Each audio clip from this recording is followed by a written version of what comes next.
been talking about digital skills for a very long time. Before the pandemic, we were talking about the fourth industrial revolution and the impact of emerging technologies on healthcare. But what we saw through the course of the pandemic was the adoption of digital technologies was rapidly accelerated because so many organizations were forced to quickly digitize their products and services.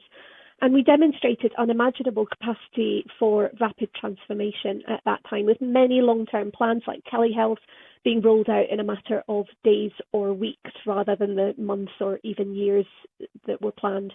But it also highlighted some real issues, some real gaps. We fundamentally need access. So that covers things like affordability of data and devices, as well as infrastructure and connectivity. We need digital professionals, the people who make and manage our technology, the developers, the programmers, the data scientists. And then we need a workforce who can confidently and safely use technology.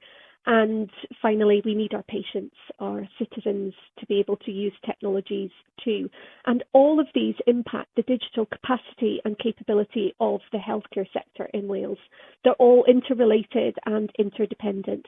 And so whilst this piece of work absolutely focuses on developing the digital capabilities of the workforce, we're also directly and indirectly supporting citizens to develop their skills, our workforce, our citizens, and as part of their role, they will often be helping citizens too.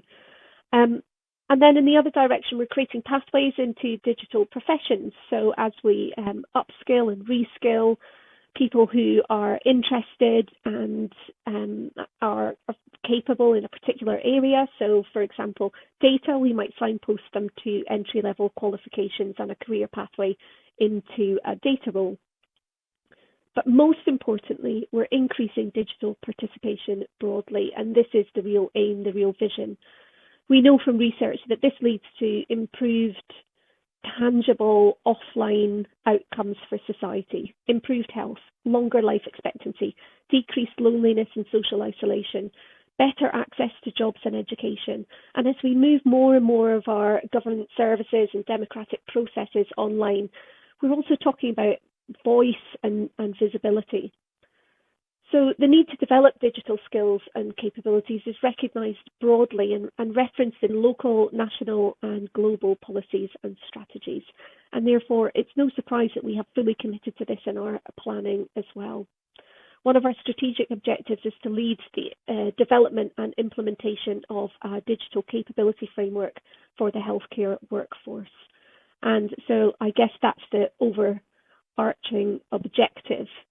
But I hope I've outlined some of the real purpose as well.